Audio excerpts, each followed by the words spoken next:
Welcome to Star Wars Geek Girl. We are live right now. I don't know if anyone's gonna join, but if anyone There's does, there's a sporting event going on. yes, there's this called what, the Super something? I don't know. Something's Yeah. going on. Um so yeah, that's happening right now, so we might not get a lot of friends joining. That's okay, because we're gonna post this later. Um but this is actually not a Star Wars episode of Star Wars Geek Girl. I know, very shocking. So Wait, what wait. we're actually going to be doing is I'm going to be. Oh, we do have one friend. Hello, friend viewing. Um, and this is going to be a normal Star Wars episode. I'm actually going to be explaining the comprehensive lore of Overwatch. Right. And Um, you know what we forgot to do? We forgot to change the name of this to oh, so it says inflatable I falcon. said it, I think it says inflatable falcon. So Oh, the live stream. That's okay. if anyone I think let me see if I can edit the title. I think I can change it. Just in case. Yeah. So we are going to start shortly here. I have a slideshow that I put together. Spent probably too much time on it. And I think it's 33 pages of notes. That's what I 33 ended up pages? with. Yes. Um, so if we don't finish them all, because it's a little late, we can always do a part two, I Okay. guess. Um, but yeah, so we'll get the intro and then we'll get started on a comprehensive guide to Overwatch Oh, Overwatch. I was lore. thinking it was Fallout for some reason. No, that's more Safi. No, this is Okay. Overwatch. All right. Star Wars Geek Girls. They're geek girls that like Star Wars. And sometimes cry.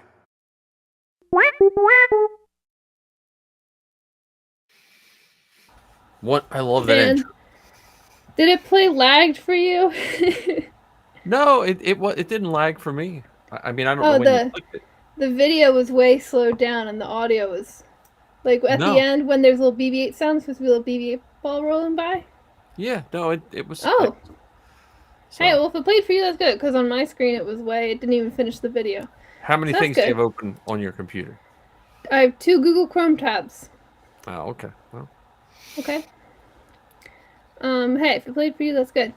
So, this is all right. I haven't done this before.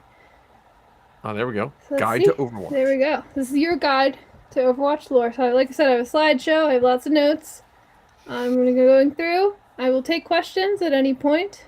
I consider myself knowledgeable about Overwatch. I've consumed all the content except I haven't read all the novels because I'm prioritizing Star Wars over those novels. But I've read all the short stories and the comics and watched all the animation and everything. So I consider myself knowledgeable about Overwatch. So, we're going to start with a very basic event timeline of Overwatch. Overwatch takes place on Earth, but far in the future, like a couple hundred years, I think, from current day. Actually, no, it's less than that. It's like less than 100 years. Um, so we don't have exact years for everything, but this is like decades from today. The Omnica Corporation builds Omniums. So an Omnium is a self-improving and automated robot factory that creates Omnics, or robots that are made to serve a variety of functions. So anytime I say Omnic, I'm talking about a robot. They can do anything from manufacturing, construction, service jobs, cleaning. They do all sorts of things. The Omnica Corporation specializes in AI, especially self-improving AI, which so like a big part of the Omnium is they kind of work independently of humans. The Omnium runs itself. The Omnium always is trying to find new ways to improve production completely through AI. One of their top scientists was named Mina Lau. She created the first ever sentient Omnic named Aurora, running on the most powerful AI in existence. And through a lot of court battles and tests and exams, Aurora was declared a sentient being and was allowed to be free as her own person. She went on to travel the world and learn about it, seemingly disappearing as she discovered independence, no longer being a science subject. Then a couple years later, well, a number of years later, the Omnia Corp was investigated for fraud and dissolved, and all of the Omniums were shut down, not destroyed, just shut down and no longer functioning. But many years later, the Omnium suddenly and mysteriously reactivated, and then that was the beginning of what's called the Omnic Crisis. So there was an Anubis AI, aka God program, that restarted the Omniums on their own. The Omniums that were controlled by the AI were hijacked a lot of big technologies, mostly military technologies, like there was these Titan walkers, and they took all these new created Omnics and started attacking cities all over the world. A lot of the armies around the world failed, and Omnics were really taking over the world. The only exception was in Russia. The Russian army was actually able to defend itself and fight against the Omniums there. But, so not only did a bunch of new robots come and attack people, but a lot of non-combat oriented Omnics also disappeared, like en masse. So like a lot of people had like butler Omnics or Omnics working certain jobs. All of those Omnics disappeared and were as part of the crisis. Make sense so far? So far, all I know is the character you play is from England, right? Yes, we're not quite there yet. We're not. Okay, so the robots that are started up, and are they all bad, or are they just like... Yeah, so what happened was there was these AI God programs that got basically leaked into the Omniums and started creating all these robots specifically to attack people. Okay. And then at the same time, all the other Omnics that were already being used around the world all disappeared and started to fight also. Okay. And they're all being controlled by this Anubis AI. So during the Omnic crisis, the United Nations formed Overwatch. It was a small covert task force that would strike at certain Omnic control centers. It was created by bringing together exceptional people from different nations. So whether it was engineers, scientists, and also obviously, soldiers. We'll get into it later more, but the United States had an enhanced soldier program, sort of similar to like the super soldiers and stuff we see in like Captain America and all that. Okay. But not really. There's no like Nazis involved. Okay. It's just super soldiers. And all sorts of people brought together around the world to create this task force. Because, the regular armies of the world were failing in general. Overwatch fought well against the Omnics, but the Anubis AI was ever adapting. Like I said, these Omniums, a big part of the AIs behind them were about always self-improving, finding new ways to do things in better ways. And the Anubis AI was very similar, always adapting and finding new techniques and ways to counter their strategy. So Overwatch also had to always adapt and try to counter. It was during this that Aurora, that first sentient Omnic, reemerged. And because of her sentience and her such advanced AI, she was actually unaffected by the Anubis program infecting all these other Omnics. There were Overwatch scientists that were able to find a way to replicate Aurora's sentience into all other transmit it to all other Omnics, but Aurora had to sacrifice herself in the process to do so. Doing this gift of sentience is something that they call later the Awakening, where Omnics were given a choice for the first time in their lives. So through this awakening, all the Omnics suddenly came to sentience. A lot of Omnics chose to lay down their weapons and stop fighting in the Omnic crisis, but some of them did keep fighting, especially a lot of those ones like created by the Anubis AI to fight, chose to keep fighting and keep the crisis going. But after the awakening, not much longer after the Omnic crisis ends, because Overwatch, the task force, was able to take advantage of the awakening to launch counteroffensive and end the crisis for all. It took a couple months and some time, but Overwatch was able to quarantine the Anubis AI to this big facility in Cairo in Egypt, and then they won the war shortly after that.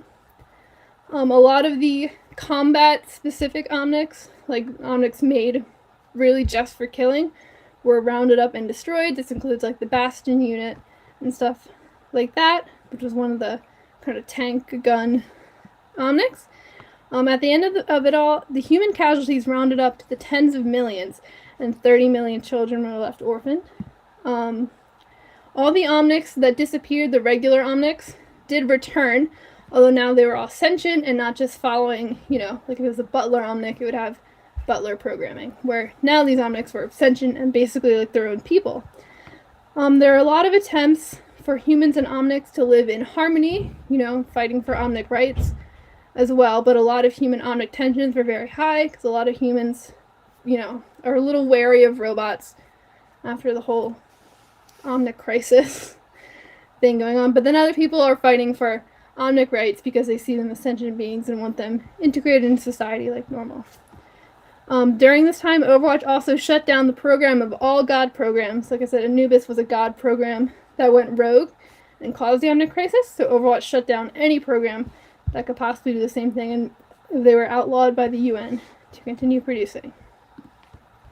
After the crisis, Overwatch adapted and became less of a military task force and more of a peacetime organization. So they were used still in a combat capacity as a peacekeeping force against different terrorist groups and other threats. But a big part of Overwatch became science research, mostly medical research, like nanotechnology, but also a lot of climate research. They had a lot of eco points around the world meant to study and combat climate change in the natural world. They also developed new technologies to be used, infrastructure, engineering, and then also space exploration was a big part of Overwatch. They actually established a colony of scientists on the moon, which we'll also get into later. But Overwatch became very famous and was a widely loved organization across the world. There were like cartoons about different Overwatch agents that got famous, sort of like the Avengers in Marvel, how they talk about like, people being fans of the different Avengers and stuff. Was there a within musical? The universe. I don't know if there's a musical. It's likely, but they haven't said. But yeah, there's like Overwatch museums, all sorts of stuff. It was during the times of peacetime organization that Blackwatch was formed. Blackwatch was a secret subgroup within Overwatch that operated in a less than official capacity. A lot of their operations were very covert and hidden from the public eye, unlike a lot of Overwatch operations, which were very publicized. Blackwatch was formed, so the original Overwatch task force, of the many members, 2 of them were American super soldiers, like I mentioned earlier. One was Gabriel Reyes, who was the first commander of Overwatch. Then the other was Jack Morrison. Gabriel Reyes handed the reins of Overwatch publicly over to Jack Morrison, and then went on to create and lead the Blackwatch task force.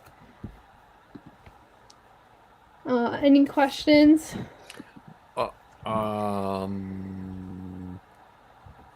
Besides the game, is there real comic books about Overwatch?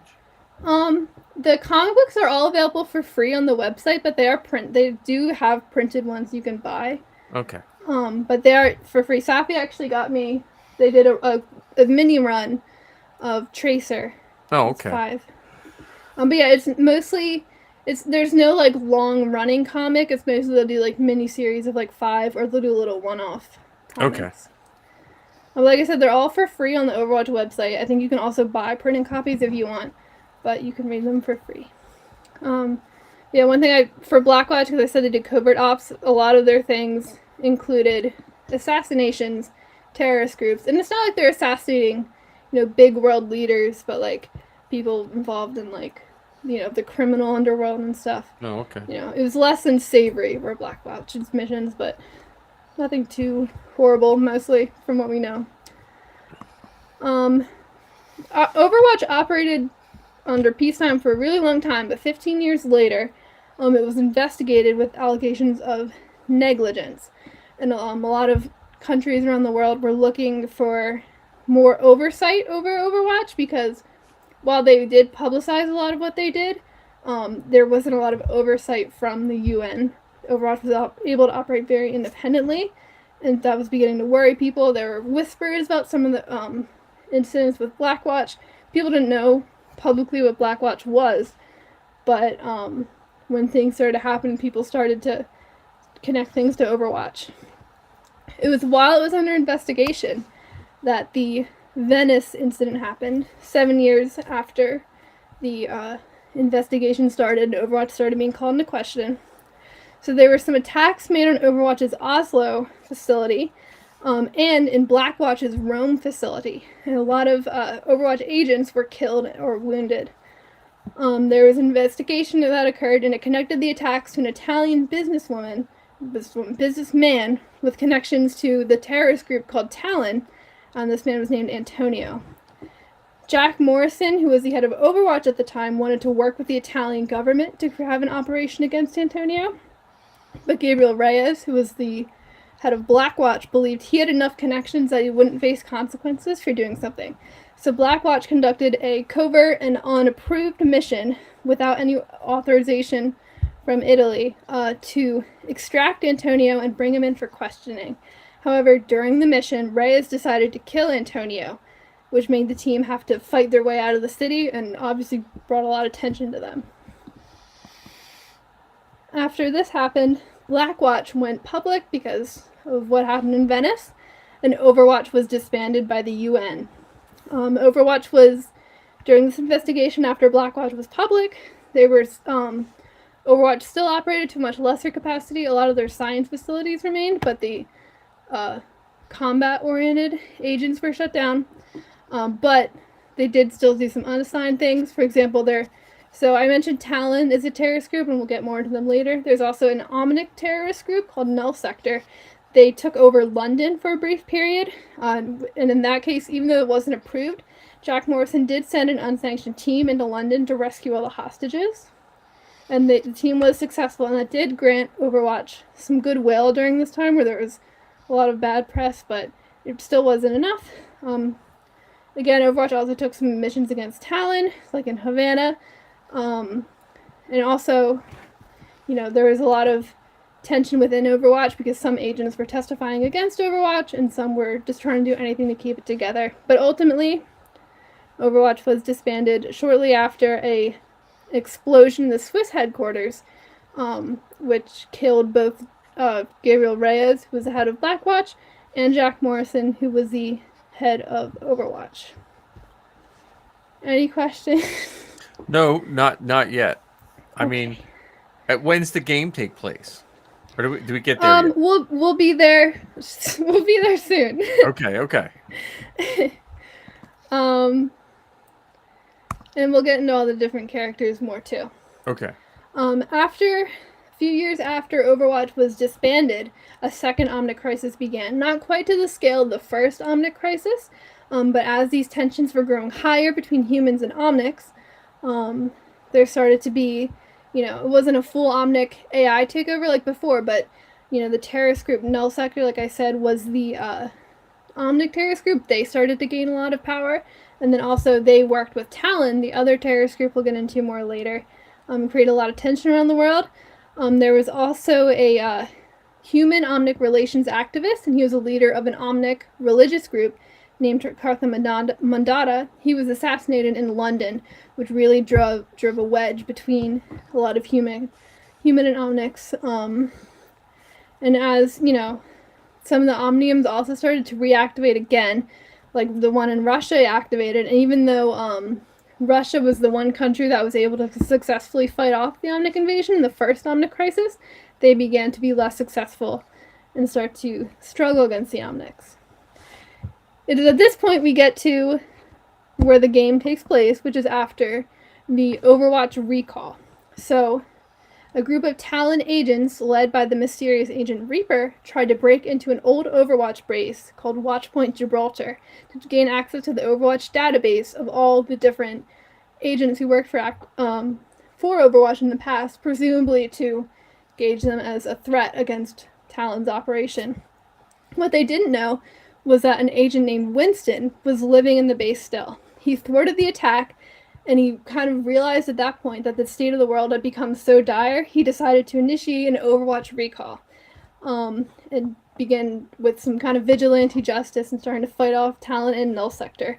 The United Nations spoke out saying that they did not authorize the reforming of Overwatch, and all Overwatch activity is considered criminal, but Overwatch is acting in a new capacity. And that's where the game starts to take place. That's where the game starts. Okay. Yes. So all of this was backstory. Okay. That's good. That's good. So. Any questions before we're gonna get into like there's all the different characters. No, that's what I'm interested in, the characters too. Yeah. So first we're going to go through some of the members of Overwatch. So a lot of these characters were members of not necessarily the original task force of Overwatch, but some of them were part of the original task force of Overwatch, and then some of them also were later joining Overwatch in when it was a peacetime organization in different capacities. So is there anyone you're interested in hearing about first? Well, you can just go across the top if you go in order. Okay. Yes. So this is Ana Amari. She is from Egypt. At the time Overwatch takes place, she is 60 years old, but she was one of the original Overwatch agents, part of that original task force. She was second in command during the crisis, and she also was at the time raising her daughter named Fariha, we'll talk about. But years before Overwatch, we don't know too much about her time as a founding member of Overwatch, mostly that she was a founding member of Overwatch. But she did a lot in the peacekeeping times. She was on a mission against Talon, where she's an expert sniper. By the way, I should have mentioned that. And she came up against a formidable Talon sniper, who is known as Agent Widowmaker. Again, who we'll talk about later. Ana aimed at her, but froze when she saw her face, because she recognized her. And this gave Widowmaker the time to line up her own shot. She shot right through the scope of Ana's rifle into her eye. You can see she has an eye patch there. Okay. So she lost her eye. And at the time, everyone believed that Ana was killed on this mission. But Ana actually woke up sometime later in Poland, and she decided that it was best for her to stay dead to the world, even to her daughter, although she would later regret that. She lived in secret and returned to Cairo to kind of keep an eye on Fariha, but not tell her, that she was alive. She tried to live quietly, but she often found herself helping others, against violence in whatever way she could, because there were a lot of threats in the city because of economic disruption after Overwatch shut down the Anubis program, which was a big part of the economy there, and she became a moral bounty hunter called Shrike. But after that, she's since reunited with a lot of her old friends, including her daughter, and she's kind of more publicly been alive. She received the message for the Overwatch recall, but she decided that it is her generation's time to move on, and she fears a repeat of history, so she did not answer the recall. So if you ever want to watch some stuff about Ana, she is there's a story mission in Overwatch called Uprising that she provides. She's not playable, but she provides the directions in that. There's an Ana origin story, which is her origin video, and then she is also briefly in the animated miniseries on YouTube called Genesis. And if you ever want to read Ana, she's in the Uprising comic, the Ana Legacy comic, the Ana Old Soldiers comic, the Bastet short story, and the New Blood comic. All right. Any questions about Ana? No, I think her origin is somewhat based on a Vietnam sniper. I think his name was Hitchcock or something like that. I have to look it up. But he allegedly shot an enemy sniper through the scope in real life. Oh, I didn't know that. So yeah, she recognized the face of Agent Widowmaker, which we'll talk about more when we get into Widowmaker's backstory, because there's a lot of backstory. We can't talk about everyone all the time. So, like I said, she had a daughter named Fariha. She goes by Farah as her sort of code name. Obviously she's from Egypt, because her mother's Egyptian, but her father was actually a native Canadian. And at the time of the Overwatch recall, she is 32 years old. So Fariha grew up around Overwatch, and she always dreamed of joining them when she grew up, but Ana always discouraged her because she was worried it would be too dangerous for her. After the apparent death of her mother and the dissolution of Overwatch, Farah decided to join the Egyptian military. She quickly rose up in the ranks and eventually left with commendation for distinguished service. After leaving, she was offered a job with Helix Security, which is guarding the containment facility for that Anubis AI. That if it gets let out, it could start another Omnic crisis. She was trained in operating the experimental Raptora armor / jetpack suit. So she uses a jetpack and a rocket launcher for her main albums. You can see she has some rockets there. And then, like, there's kind of wing things on her back. That's her jetpack. Oh, okay. There was a point where the Anubis AI did break containment. It took over the sentries that were around the containment facility and injured some of the engineers. And Farah had to lead her team in there to shut down Anubis. At the time of the Overwatch recall, so she was, although she wasn't part of the original Overwatch, she was sent the recall by some members because they knew she wanted to join when she grew up, but she declined because she thought she was a better use to Helix to protect Anubis. But her old friend Cassidy, who we'll talk about later, who had been a member of Overwatch, he tracked her down. He not only brought Ana with him, so the two of them could have a face-to-face conversation, but he also convinced Farah to come with him and to join the new Overwatch. If you want to read about Farah, you can read her Farah mission statement comic, the New Blood comic, or the As You Are short story.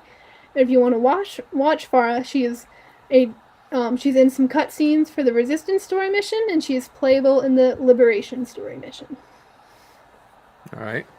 That's Farah. This is actually Safi's favorite character. Oh, really? Okay. What weapons does she use in the game? So she has a rocket launcher in the game, and then you can see she has these little wrist rockets here. Yeah. They don't do damage, but they like bounce people back, so you can push them around. And then she flies around with her jetpack. Cool. Yeah. And fun fact about Ana, she uses some, like, I think they call it nanotechnology in the game. She has little darts that she shoots that can heal her teammates, but if they hit an enemy, it hurts her enemy. Yeah, so after Ana and Farah, we also have Reinhard Wilhelm. He is German, and he is, at the time of the Overwatch recall, he's 61 years old. He was also one of the first members of the Overwatch task force. But before he was in Overwatch, he was a member of the Crusaders, which were a heavily armored portion of the German army, wielding, I don't have a picture of it here, but he has a rocket-powered hammer, with this, really big armor with jets on the back. Very advanced German engineering. Reinhardt was actually not the Crusader that was chosen to join Overwatch, though. His mentor and leader of the Crusaders at the time, Baldric, was chosen to join Overwatch during the Omnic Crisis. However, right before he was set to leave to go join Overwatch, there was a battle in Germany that they were fighting some Omnics during the Crisis, and Baldric was killed. So Reinhardt took his place and went to join Overwatch instead, becoming one of the founding members. Reinhardt was very close to another Overwatch member who we'll talk about named Torbjorn, and he was the godfather of Torbjorn's daughter named Brigitte. He watched her grow up and became very close to her as well. Reinhardt was actually forced to retire from Overwatch due to his age before Overwatch was disbanded. Though we don't know them yet, like through the story, but there are hints that there could have been other reasons as well we're not aware of, but the main reason we're given is due to age. But following the fall of Overwatch, Reinhardt and his goddaughter Brigitte did travel together, engaging in a little bit of vigilante activity. When Winston initiated the recall, Reinhardt very eagerly answered, even though Brigitte was worried about his age and worried he shouldn't, but she did follow him. If you want to watch Reinhardt, he's playable in the Uprising story mission. He has the Honor and Glory animated short, which is about that battle where Baldric died. He's in the 0 Hour cinematic trailer, the Genesis animated miniseries, and he's playable in the Resistance, Liberation, and Ironclad story missions. And you can read about Reinhardt in the Uprising comic and the Reinhardt Dragon Slayer comic. All right. So that's Reinhardt. I don't think I've ever seen him I don't think I've seen him in the game. Yeah. He was one of the original characters, because they always add new characters, but he's one of the tank heroes, and they can only have one tank per game in a normal role queue, so out of all the tanks, he doesn't always get picked. Yeah, he's a big shield and a big hammer. And I was talking about Brigitte, who's his goddaughter, and we can talk about her too. This is Brigitte Lindholm. She is Swedish. At the time of the Overwatch recall, she is 23 years old. So she was too young to join the original Overwatch. Gotta find my notes on her. But growing up, she had a ton of siblings, but she spent a lot of time with her father, Torbjorn, in his workshop, tinkering and learning how things worked. She liked to build things, and she has a big, like, white fluffy cat named Mitzi who she built a suit of armor for. So she was always kind of tinkering and making things. After Overwatch dissolved, when she was still pretty young, Reinhardt declared that he wanted to travel around to help people, sort of thinking of himself as like an old knight. So Brigitte decided to accompany him as his squire. And they traveled around, like I said, getting into a little bit of vigilantism, a little bit of trouble. When Winston made the Overwatch recall, Brigitte worried about Reinhardt being so eager to go back because she didn't want him to get hurt, but he insisted and she joined with him, creating her own armor and weapons and and allowed her father to modify them before she went. If you want to watch Brigitte, there's the Brigitte origin story, which is her origin video. She's in the Honor and Glory animated short a little bit. The 0-hour cinematic trailer. She appears in the Resistance story mission cutscenes, and she is playable in the Liberation and Ironclad story missions. And to read Brigitte, she appears also in the Reinhardt Dragon Slayer comic. Cool. Brigitte. She's a fun. Yeah, so she has, you can sort of see she has like her mace there, Yeah. but it extends out with like a chain. Yeah. She can do like little whip shots. Her and the previous one, they remind me a little bit of Warhammer characters. Yeah. Well, like, and like the Overwatch is created by Blizzard, which are it's the same company that made, like World of Warcraft. Oh, Warcraft. Yeah, right. Okay. So Well, I think that's a little bit of inspiration too. yeah, and I did look up the sniper from being shot through the scope. That was Hitchcock from Vietnam. So it's based on a true story. That's cool. I didn't know At least that. a truly reported story, depending on who you read. But Yeah. it's pretty much accepted as fact, or at least fact legend. Yeah. And then since we're talking about Brigitte, it also makes sense to talk about her father, Torbjorn, who I mentioned a little bit. And none of these pictures are to scale, by the way. Like Brigitte, I don't know all the exact heights, but like Torbjorn is like 4 foot something, maybe 3 foot something. He's small. But he was a high-profile engineer, mostly known for designing weapons. He worked in the Ironclad Guild, which designed things such as the Titan Walker, one of those technologies that was taken over by the Omnics in the Crisis. It was originally built for construction, but it was appropriated for war during the Omnic Crisis. It's like think of a several-story high building with like laser cutters and hammers and stuff. You know, great for construction, but not so great. You know, and that's as tall as a several-story high building, but it's on legs and stuff, so a little scary. He also designed the Bastion unit, which was the primary foot soldier of the Omnics in the Crisis.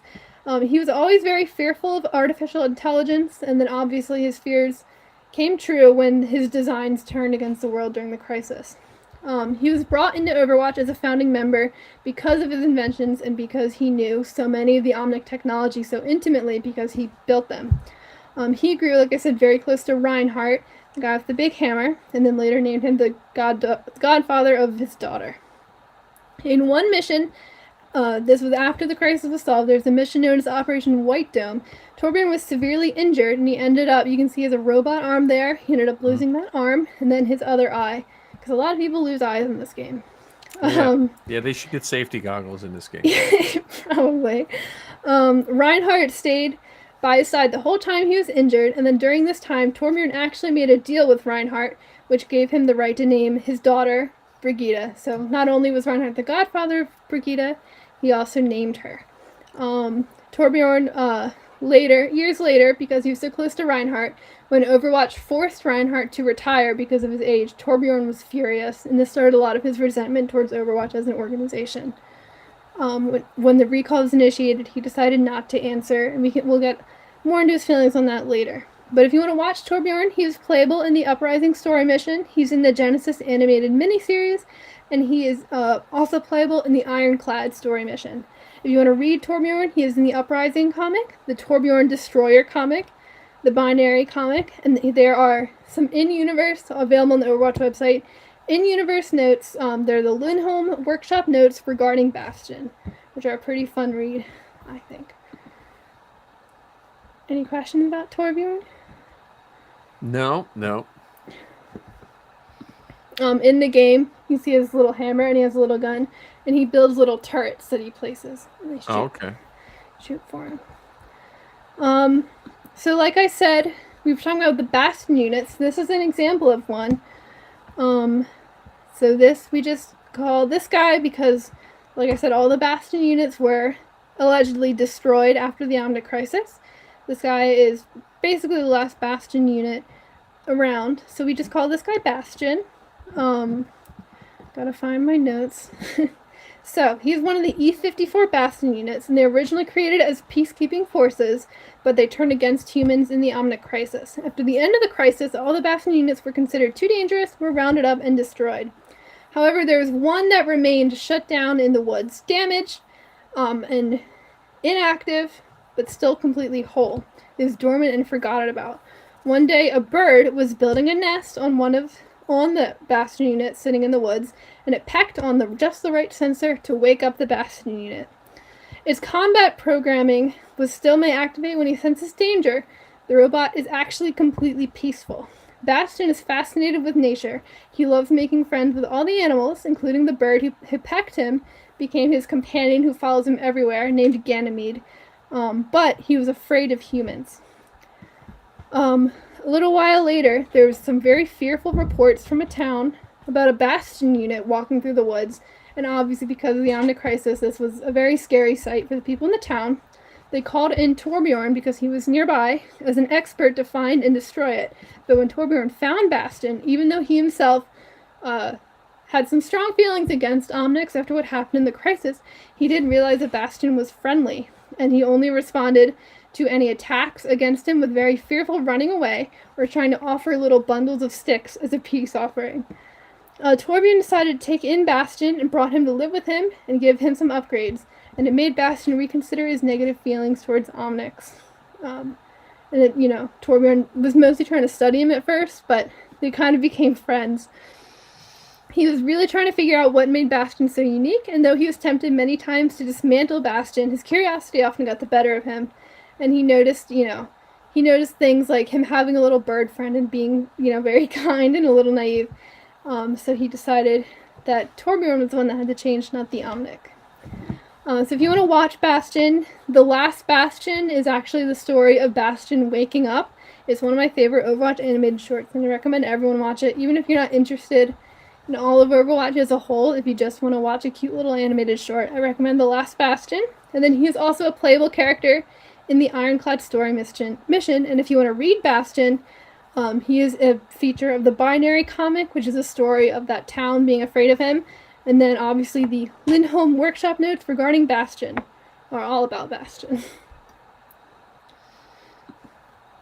What do you think of Bastion? Well, that's I like he. Hang on a sec. I just hit the wrong button. I was trying to pull up to see if he had the chat turned on. I like the sound. He reminds me of other robots I've seen, but I like the story of him too. Yeah, he reminds me of like BD1. He's just like a cute little robot, and he likes, like, when we find BD1, he likes to go around with the nature and stuff. Yeah. So Bastion is a fun little robot, and I really like his story. And like I said, The Last Bastion is a really good animated short, and I think it's a really good, if anyone's interested in learning about storytelling, it's a really good example of storytelling without a single line of dialogue. Because Bastion, the robot, doesn't speak; he just makes little beep noises. So yeah, like when he, when he's afraid, like in the comic, he just makes little bundles of sticks to try to offer, so as a peace offering, because that's, the animals will bring him little sticks and stuff to make nests. So yeah, Bastion's a very good character. Going down the line again, so we were talking about Torbjorn, but we skipped over Soldier 76. So remember I said Jack Morrison was the leader of Overwatch. Right. That was killed in the Swiss headquarters explosion. Well, because Overwatch people always just come back to life and don't tell anyone, he's secretly alive, and operating as a vigilante agent, Soldier 76, which was his original. It's not a very good secret name because it was his original code name. Like I said, he was part of that super soldier program, and he was Soldier 76. So it's not a very good undercover name, but they haven't been caught. So a fun little fact, because I tried to find little Star Wars connections, because this is still Star Wars Geek Girl. Yeah. Soldier 76 is voiced by Fred Tatasciore, who was Roose Tarpal's the Gungan general in the Clone Wars series. Oh, okay. And he's also done a lot of other Star Wars voices. Like he's been Vader for some video games. He does Wookiee noises for video games and stuff. And he was actually, for me personally, was one of the voice actors I interviewed in Keystone Comic-Con in 2019. Oh, he was on the panel. Yeah, I remember because it was Mary and Steve, and they brought him. Yeah, they brought him along. Yeah. To join. Oh yeah, because he did the Zillow Beast. Yeah.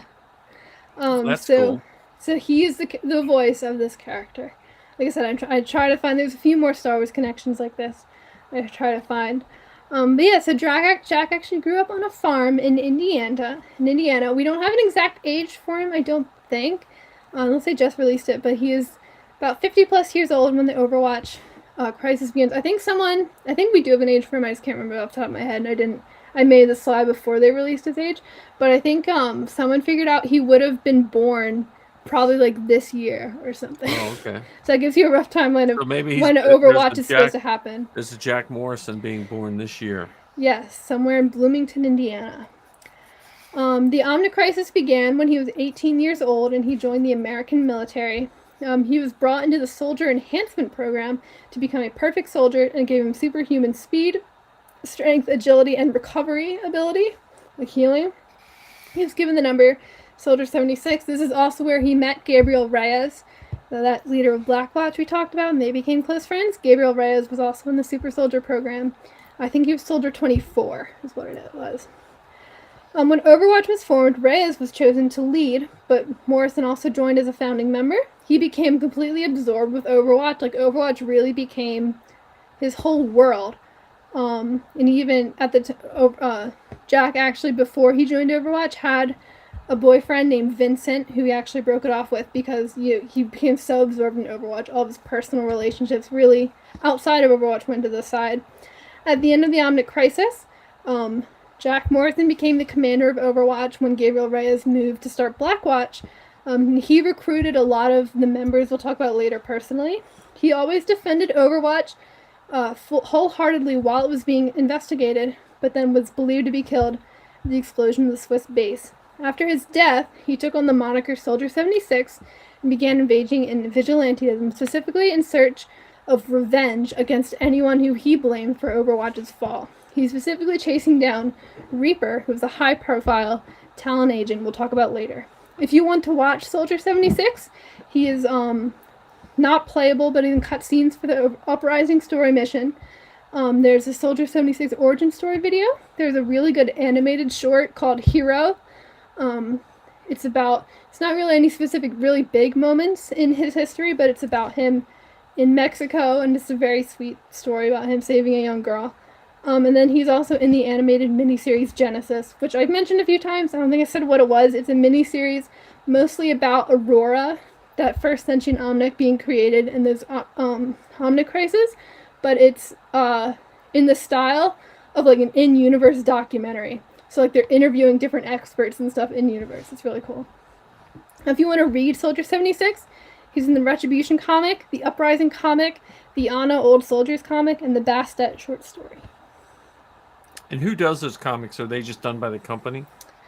Yeah, so they actually they'll bring in different writers and stuff. Mm-hmm. So and I think I have it noted somewhere. We haven't gotten to it yet, but like Alyssa Wong, who does the Afro Comics, wrote one. There's a lot of people who do a lot of those IP comics and books tend to also do the ones for Overwatch. It's like, yeah, so they hire different writers and artists and stuff for all those. Any other thoughts about Soldier or questions? Not right now.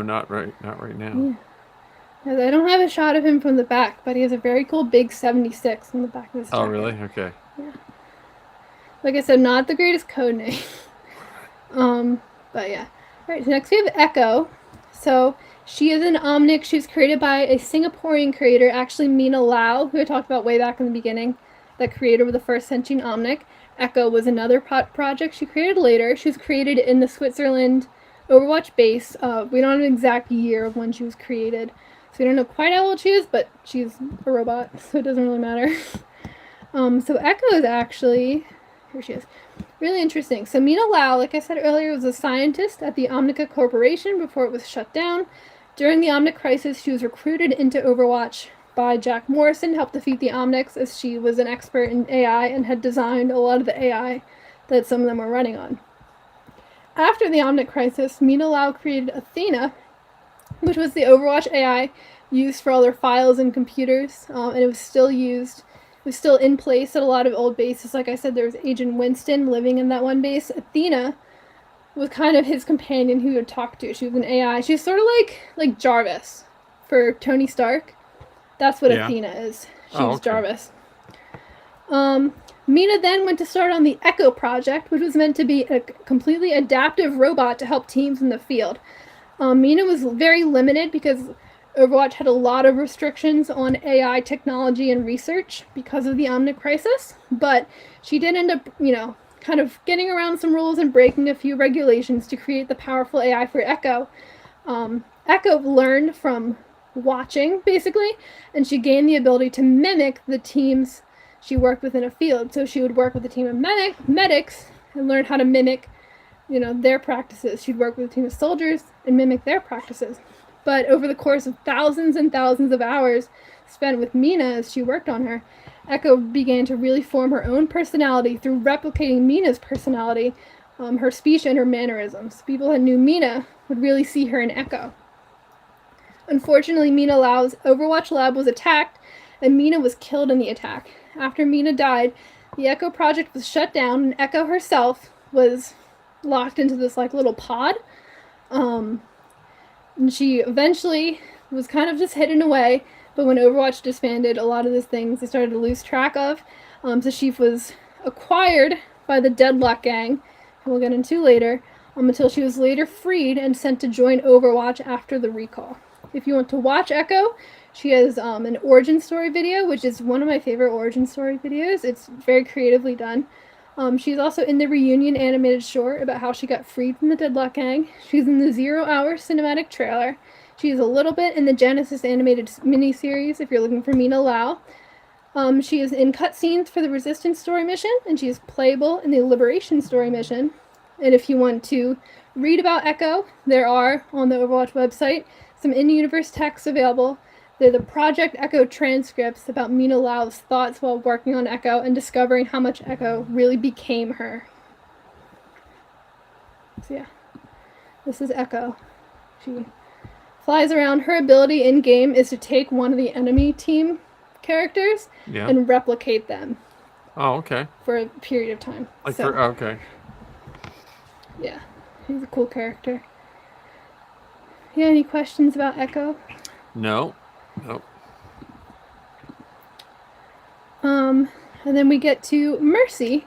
So, Mercy was her code name. Her full name is Dr. Angela Ziegler. She is Swiss, from Switzerland, and she is 37 years old at the time of the Overwatch recall. So Angela Ziegler was considered a medical prodigy already by the age of 14. She was one of the kids orphaned in the Omnic crisis, and she was actually a family friend of the Lindholms, so Brigitte and Torbjorn. She visited Overwatch bases throughout her years in university, but wasn't yet a full member. But after she graduated with her MD and PhD in pioneering nanobiology and its healing capacities, she was recruited into Overwatch during its peacetime era by Jack Morrison to be given funding for her research into medical technology, and she became the head of Overwatch's medical research. She had a lot of reservations about her technology being used in war, but she did join Overwatch. After some time, she actually donned, so what she's wearing here is a version of her Valkyrie suit, which has wings that allow her to fly around the battlefield.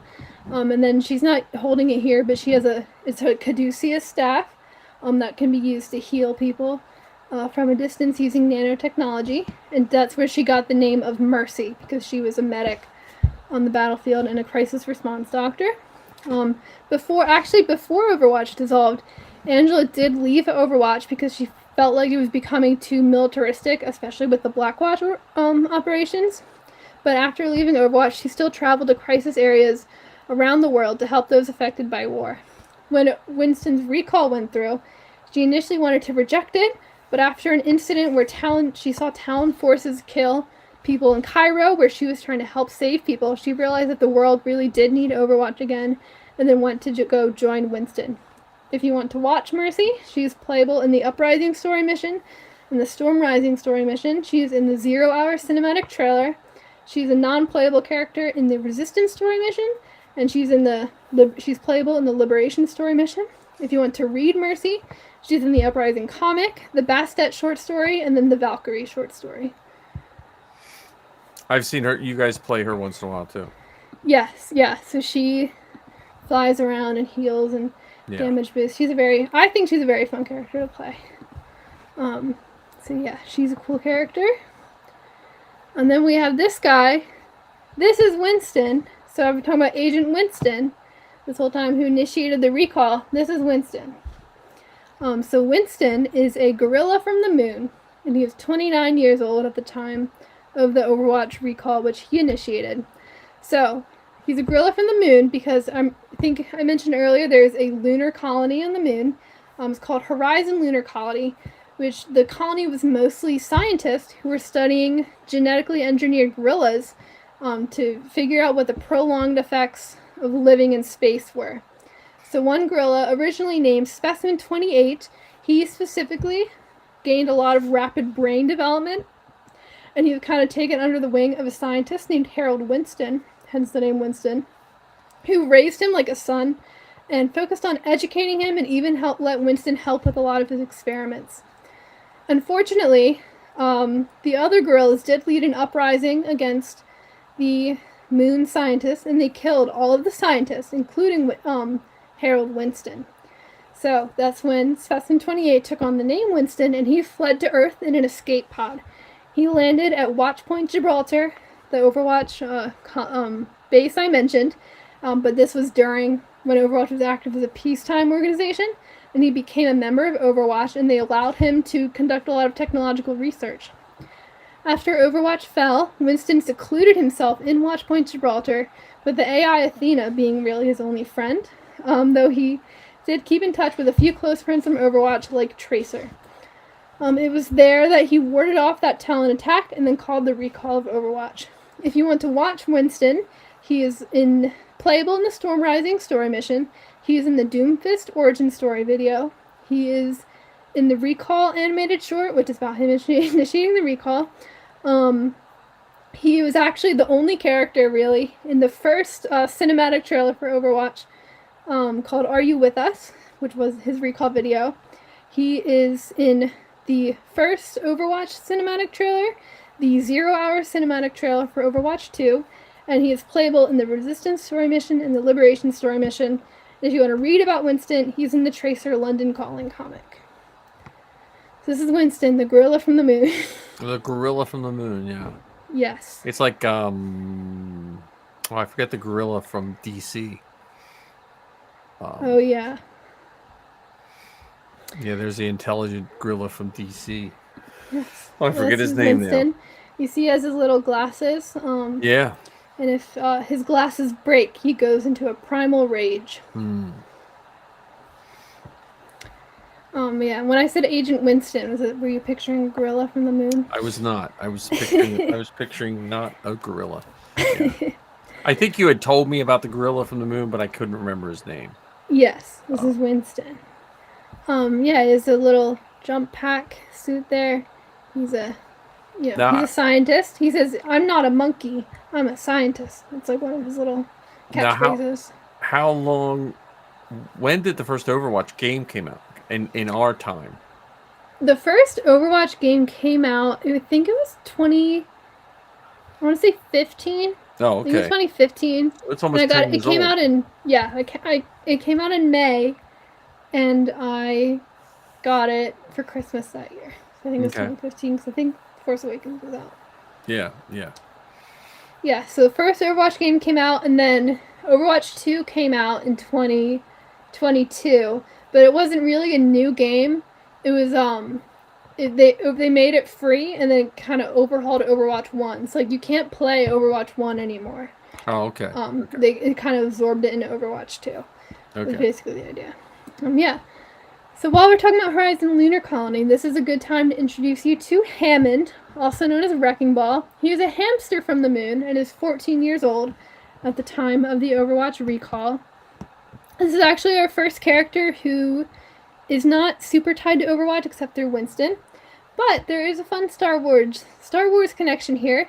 So Hammond is the hamster, and then the Wrecking Ball is the hamster, and the suit, the big ball suit that he's in, is also kind of robot with his own personality that Hammond controls. And the hamster noises, there's hamster noises, and then the robot translates for him and talks. The hamster noises are actually voiced by D. Bradley Baker. Oh, nice. Who does clones and nubs and so many Star Wars, so much Star Wars stuff, and mostly all the clones. So when he's not being Crosshair, he's being a hamster. Nice. So the main experimental focus on Horizon Lunar Colony was on gorillas. But there was this other experiment, a genetically modified hamster who they called Hammond. The experiments made him much larger, much more intelligent, and much more long-lived than the average hamster, because I don't think hamsters can make it to 14. That seems pretty old for him. But when the Hammond actually kind of knew Winston wasn't really involved in his experiments, but they would talk to each other a little bit. When the gorillas had their uprising and Winston fled, Hammond also escaped and turned an empty fuel pod into an escape pod. He landed in Australia near the town of Junkertown, which we'll learn about in a second. Hammond rebuilt his escape pod into this mech that we see him in now, that he could use in the scrapyard arena of Junkertown. He won many fights and became the bodyguard of the Junker Queen. After a while in Junkertown as the bodyguard, Ham decided to set out on his own to have his own adventures. And if you want to watch and learn a little bit more about Wrecking Ball, there is the Wrecking Ball origin story video online. Nice. Yeah, this is Hammond. Any questions about Hammond? Nope. It's just a little ball. So, like I said, we're straying from Overwatch a little bit here, but this is a great opportunity to learn about Junkertown. So, we're going to talk about the Junkers for a quick detour, and then we'll go back to the Overwatch heroes. So after the Omnic crisis, the Australian government gifted the Australian Omnium and all of its surrounding territory to the Omnics in an attempt at a peace offering. This displaced and enraged a lot of the locals who lived around the Omnium, and those people turned into the Australian Liberation Front. They attacked the Omnium, but the nuclear fusion core exploded during the attack and changed a lot of the Australian outback into an inhospitable, irradiated wasteland. In the shadow of what it once was, survivors built a lawless, cutthroat society, building and reclaiming things out of scrap metal and debris. Out of this was born the Junkers, who created the city of Junkertown in the ruins of the Australian Omnium, or those who lived outside of its walls, who were called the Wastelanders. So there's the Junkers in the town, and then outside are the Wastelanders. So in the world of Overwatch, not all, because like Sydney is still intact, but a lot of Australia is basically Fallout. Oh, okay. Well, that's like Road Warrior or Fallout or something like that. Yeah, or like, Mad Max or something. Yeah. Yeah, any of these characters really catch your eye? Should I just go in order? No, you go whatever Okay. one you want. So, this is the Junker Queen. Her name is Odessa Stone. She also goes by Des to her friends, but she is mostly known as the Junker Queen. She is Australian from Junkertown. She's a little over 30 by the time the Overwatch recall happens. When Odessa was very young, her family was banished from Junkertown by the new king. Her family became members of the Wastelanders in the Outback, with Odessa kind of gaining a name for herself as a warrior out in the wasteland. Years later, as an adult, she returned to Junkertown and became a gladiatorial fighting champion in the scrapyard and was the first Wastelander in years to make it to the Reckoning, which is like the big event in this Junkertown arena. During the Reckoning, she challenged and beat the king of Junkertown and managed to take his place as the Junker Queen herself and banished the king out to the wasteland just like he had banished her family years before. As queen, Odessa banned all Omnics from Junkertown and fought off countless people trying to take her place. Like I said, she also got a bodyguard in Hammond.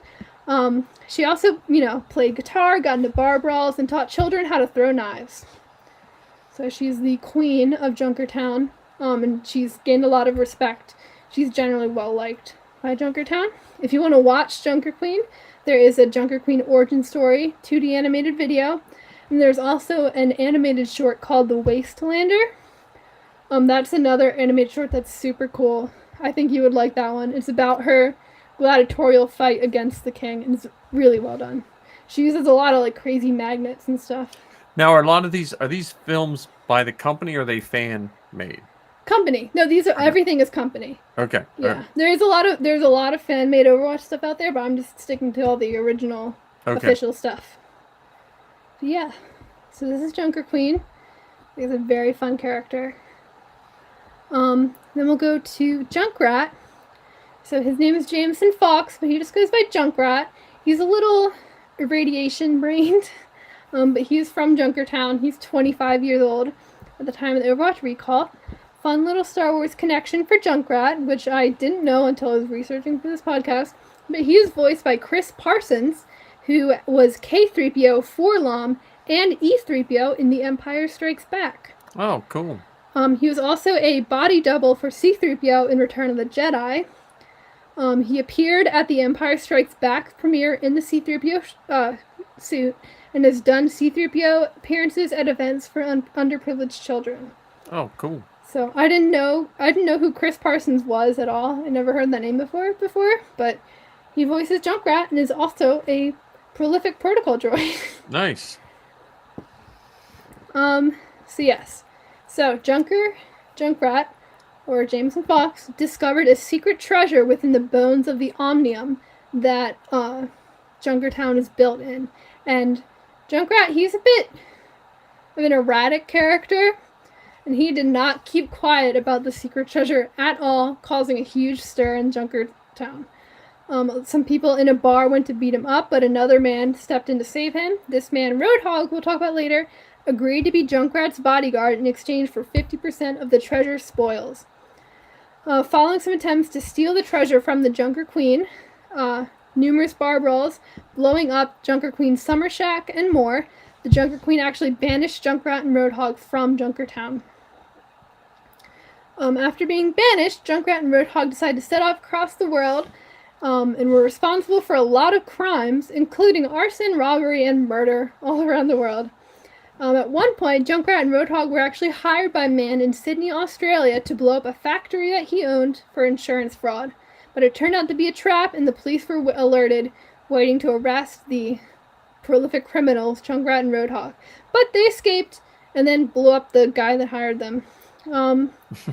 There was a point where Junkrat came up with a super elaborate plan to sneak into Junkertown and assassinate the Queen, but he and Roadhog failed on the very first step. If you want to read Junkertown, or Junkrat, there's the Junkertown Wasted Land comic about how he met Roadhog, and then there's the Junkrat and Roadhog Going Legit comic where they blew up that guy. There's also the Junkertown The Plan animated short. It's a very funny short about that elaborate plan to try and assassinate the Queen, and you can learn why it did not go so well. So yeah, that's Junkrat. He's silly and blows things up. Well, yeah. He's very Mad Max looking too. Yeah, so in his back there, that's a tire with spikes on it. Yeah. So in game, he takes it off his back and he sends it out to go blow people up as his ultimate ability. Yeah, I'm trying. Gregor in Rebels when he's all crazy. Yeah, he's a bit like that, but like even more extreme. Oh, okay. He's very. You can see he's got a peg leg there. Yeah. All scrap metal and all sorts of stuff. And you can't see it as much in this picture, but like the ends of his hair are all singed, and yeah, he's a very funny character. And then I said we talk about Roadhog. This is Roadhog, also Mako Rutledge. He is Maori Australian from Junkertown. He's 48 years old at the time of the Overwatch recall, so he's a little bit older than the other Junkertown characters we talked about, because Mako was actually a member of the Australian Liberation Front that attacked the Omnium and destroyed, creating the Wasteland. He, however, stayed on his farm, which wasn't too far from the Omnium. He donned pretty much permanently this gas mask that he wears. He doesn't really take it off. And he travels around with a motorcycle and goes in and out of Junkertown. One day, however, he came back to find some Junkers looting his farm. He was going to kill them, but they begged for mercy and offered him all of their scrap in exchange for running free, which he allowed. He then went to Junkertown to trade the scrap that he got from the Junkers. While there, he went to a bar, which is where he heard Junkrat getting into trouble and saved him and decided to travel with him in exchange for 50% of their treasure profits. But after all their crazy attempts, like I mentioned earlier with Junkrat, he and Roadhog and Junkrat were banished. They then set across the world on their big crime spree. And I talked about all that happened there. If you want to watch Roadhog, there is a Moment in Crime special report, The Junkers, which is an animated little new in-universe news report about some of their crimes. And then there's also the Junkertown The Plan animated short I mentioned. And then to read about Roadhog, there's the Junkertown Wasted Land comic, and then the Junkrat and Roadhog Going Legit comic, which Junkrat was also in. So yeah, this is Roadhog. He's got a bit of a pig theme going. He's got a big hook, scrap gun, all sorts of stuff. Any questions about Roadhog? Nope. Yeah, all those guys, they just remind me of Mad Max characters. Yes, yeah, very, very similar in aesthetic. Everything's scrap and stuff. Yeah. So it was a bit of a detour, but we'll go back to Overwatch. So next is my absolute favorite character, Tracer. Also, her name is Lena Oxton. Tracer was her call sign. She is from London. She is 26 years old at the time of the Overwatch recall, but she has some weird stuff going on with her age, which I'll kind of get into here as soon as I find her page in the notes. So Lena Oxton grew up in London, and when she became an adult, she joined the Royal Air Force as a test pilot, which is where she got the call sign Tracer. In the Royal Air Force, Lena became the youngest person ever to join Overwatch. This is peacetime Overwatch. To join Overwatch's experimental flight group, and she was picked to test a teleporting fighter plane called the Slipstream. However, during the test flight, the teleportation matrix malfunctioned and the fighter disappeared. Everyone assumed that the fighter was destroyed and Lena had died. However, several months later, Lena suddenly reappeared, but her molecules had become desynchronized from time. She was a living ghost, disappearing for hours or days at a time, and when she did appear, she couldn't really hold a corporeal form. Everyone thought her case was hopeless, but Winston, the gorilla, he did not give up because he was a scientist. He invented what he called the chronal accelerator, which is this thing she wears, the white with the blue glowy. Oh, okay, yeah. There's a chronal accelerator, which she wears and was able to keep Tracer anchored in the present. It also gave Tracer the ability to control her own time, and with this ability, she can have formidable Overwatch agent. So she can, it's not really teleporting, but she can blink forward in time, which gives the appearance of teleporting around, like zipping around. And then she can also recall. So if she gets, if she's doing something and she realizes it's a bad situation, she can rewind herself back to where she was moments before. So it's very cool abilities. And she has one that she wears. She also, she has, ones in her apartment, so she can take it off if she needs to. But her first mission was actually against a null sector takeover. I think I mentioned it, if you remember, way back in the timeline. There was the null sector takeover of London, where a lot of the key figures in the city were held hostage. And that was when she, Mercy, Reinhardt, and Torbjorn went on her first mission. It was unsanctioned after the reveal of Blackwatch, but they managed to save all the hostages. After Overwatch was dissolved, Lena went back to London to live a normal life with her girlfriend Emily, But she often found herself engaging, like many Overwatch heroes, in a little bit of vigilantism trying to right wrongs in the city, which included helping a group of Omnics who were dealing with oppression from the humans where they were kind of forced to live in the sewers. If you remember also earlier when I talked about the timeline, Takartha Mandata, the human Omnic relations activist and Omnic religious leader, came to speak in London. Tracer went to see his speech, but she noticed that the Talon agent Widowmaker was there and trying to assassinate him. She fought with Widowmaker to try and thwart the plot, but Widowmaker still managed to kill Mandata and then escape. Tracer was actually the first of all the agents to answer Winston's recall, as they were still close friends and kept in contact, and gladly joined him. If you want to watch Tracer, there is a Tracer origin story video. She's playable in the Uprising story mission, which is the story of that London attack. That was her first mission ever. The Storm Rising story mission, which was the story mission taking place in Havana, where they're investigating Talon. She appears in the Doomfist origin story. The Alive animated short is actually the story of Takartha Mandata being eliminated. Also a very good animated short. She's in the first ever Overwatch cinematic trailer. She's in the 0 Hour cinematic trailer. And she is playable in the Resistance story mission and the Liberation story mission. If you want to read Tracer, she's in the Uprising comic, the Reflections comic, and then the Tracer London Calling comic, which is what I have physical copies of, that little mini-series that Safi got me for my birthday.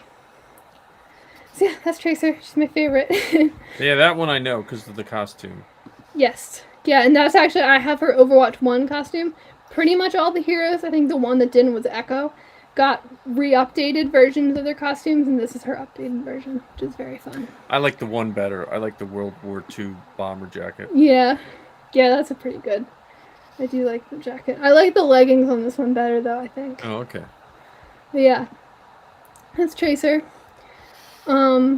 Next, we're going to get into Mei. Mei is also a very good character. Her full name is Dr. Mei Ling Zhao. She's Chinese from Xi'an. So she's another one with like Tracer was less because she'd only really appeared for a few months at a time. Mei, who we'll get into in a second, has some weird age stuff. So biologically, she's 31 years old, but chronologically, she's 40 years old, and we'll explain why. So Mei was an established climatologist when Overwatch contacted her about a research opportunity. Mei, along with several other scientists, were sent to one of the eco points I talked about earlier when Overwatch studied climate, to Eco Point, Antarctica, so way north or south. Is Antarctica the north or south one? Antarctica south. South. It's way south, very cold, to monitor and gather climate data that could be used. However, there's a heavy blizzard at the Eco Point, and the scientists were unable to ensure that they'd have enough supplies to last the whole blizzard. So they entered cryostasis pods where they froze themselves in hopes to survive until rescue could come for them so they wouldn't have to use a bunch of supplies. Mei set up sensors so that they could have lots of data to look at when they woke up. However, unfortunately, shortly after they went into cryostasis, this is when Overwatch actually dissolved, and the Eco Point was forgotten about. Mei woke up not only to realize that 9 whole years had passed, hence the difference in her ages, 9 whole years had passed since they went to cryostasis, but none of the other scientists survived because their cryopods malfunctioned. That's from Aliens, I believe. Is it? Alien. No. The first one? I think the second one, there was some malfunctions in their cryostasis things. Yeah, Mei woke up and everyone else had died. It was just Mei was a survivor. That and their little robot. They had a little mini robot named Snowball. Mm-hmm. But Mei realized that all the climate data they gathered over 9 whole years could be used to save lives. She tried to transmit it using the old radio tower, but the communication tower was broken. But with the help of Snowball, that little robot, she fashioned herself an ice gun to help her climb up and fix the tower. But when she fixed the tower, she received Winston's recall message. And she set out to join the new Overwatch. And in her adventures around the world, she also took to publishing accounts of things she saw, as well as being invited to report on natural disasters while she made her way back to Winston for Overwatch. And you can see on her back there's a little Snowball. Yeah, I saw him. Yeah, little robot. It looks like the robot from Young Jedi Adventures. Oh yeah, he does a little bit. He has a little screen. Yeah, because his face, like the little, Yeah. it's very expressive little screen. But yeah, but if you want to watch May, I really recommend the Rise and Shine animated short. It's about her waking up and seeing everyone's dead. It's very touching and a very well done short. She's also in the 0 Hour cinematic trailer, and she's playable in the Resistance story mission and the Liberation story mission. So yeah, that's May. That's the one that you and Mom said looks like Safi. You remember we took her head? Yeah. To make a little, yeah. She's a fun character. I like her a lot. Any questions about May? No. Okay, so next, finally, we have Sojourn. Her name is Vivian Chase, but she goes by the call sign Sojourn. She is from Toronto, and she's about a little more than 50 years old, similar age, to Jack, when the Overwatch recall happens. As a child, Vivian had an autoimmune disease, which led to her needing to get life-saving cybernetic enhancements. When she joined the Canadian Special Forces as an adult, she upgraded those enhancements to help her in combat. So you can see, like, the segments on her arms and legs there, showing that it's actually cybernetics. She has little, like, rockets on her legs to help her move. You can't really tell in this picture, but, like, her hand folds down to be, like, a gun. She's, like, very much... like, I don't want to say Terminator, because she's a human. She's not a robot. Right. But she's like a fully automated cyborg.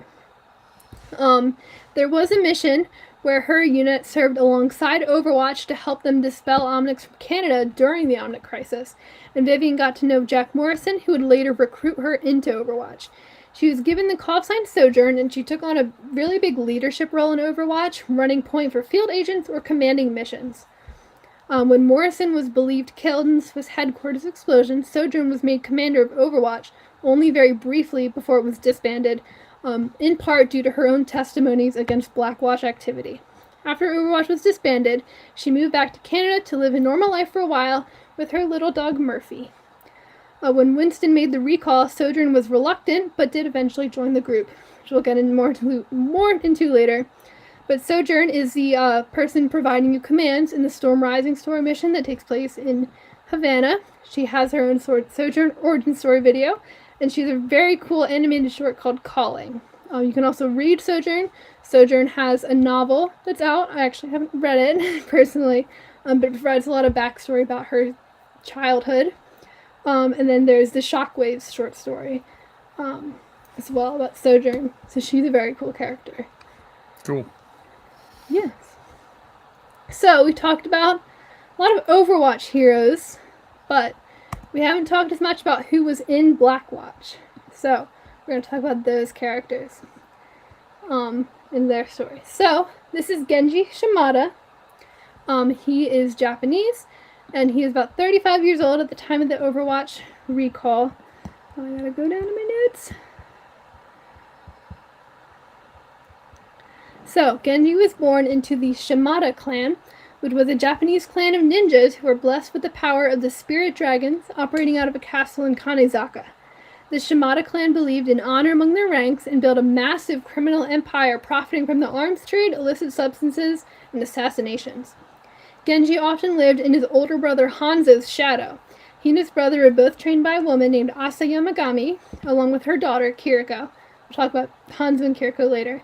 Genji was mischievous, and though he excelled in his ninja training, he often preferred to pursue a more carefree lifestyle, going out to arcades to hang with friends versus training and learning about how to rule the clan someday. After the death of Genji and Hanzo's father, the clan elders asked Genji's brother to force him to take an active role in leading the clan, but Genji refused. Genji and Hanzo ended up having to fight, and Genji was believed to be killed by Hanzo. However, Overwatch agents found Genji and rescued him when he was on the brink of death. Mercy, who we talked about earlier with the wings, she was able to save him, but only by making him a cyborg. I lost my stop. She had to make him a cyborg. During this time, this was during the Overwatch peacetime era, Overwatch was pursuing the criminal empire of the Shimada clan and trying to stop their activity, and they offered to rebuild Genji into a powerful warrior or a cyborg ninja in order to exchange for his help. Genji accepted and took to dismantling the Shimada's empire, and he joined Blackwatch, the covert group. Genji was actually one of the people on the Blackwatch mission that resulted in the Venice incident. He also took part in Overwatch missions following Blackwatch's reveal to the public. So remember I talked about the Venice incident? Genji was there for that mission. After Overwatch was disbanded, Genji was lost, having been rebuilt as a living weapon and now without a purpose. He wandered around the world before meeting Zenyatta, who was an Omnic monk of the Shambhali, the religious group that Jakarta Mandata led. Zenyatta became Genji's mentor and helped him reach peace with himself and his status as a cyborg. When Winston released the Overwatch recall, Genji answered and decided to rejoin the organization, but now as a member of Overwatch rather than Blackwatch.